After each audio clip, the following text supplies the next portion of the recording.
ಮಂಗಳೂರಿನಲ್ಲಿ corona virus ಹರಡದಂತೆ ದಕ್ಷಿಣ ಕನ್ನಡ ಜಿಲ್ಲಾಡಳಿತ ಸಂಪೂರ್ಣ ಮುನ್ನೆಚ್ಚರಿಕಾ ಕ್ರಮ ಕೈಗೊಂಡಿದೆ. ಕೊರೋನಾವನ್ನ ಸಾಂಕ್ರಾಮಿಕ ರೋಗವೆಂದು ಕೂಡ ಘೋಷಿಸಲಾಗಿದೆ.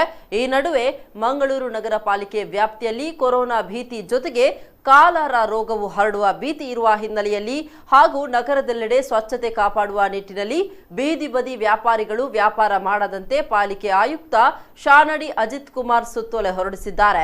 ಎಲ್ಲ ರೀತಿಯ ಬೀದಿ ಬದಿ ತಿಂಡಿಗಳನ್ನು ಮಾರಾಟ ಮಾಡದಂತೆ ನಿಷೇಧಿಸಿ ಆದೇಶ ಹೊರಡಿಸಲಾಗಿದೆ. ಮಾರ್ಚ್ 12ರಿಂದ ಪಾಲಿಕೆ ಅಧಿಕಾರಿಗಳು ಈ ನಿಟ್ಟಿನಲ್ಲಿ ಕಾರ್ಯಾಚರಣೆ ಮಾಡಲಿದ್ದಾರೆ.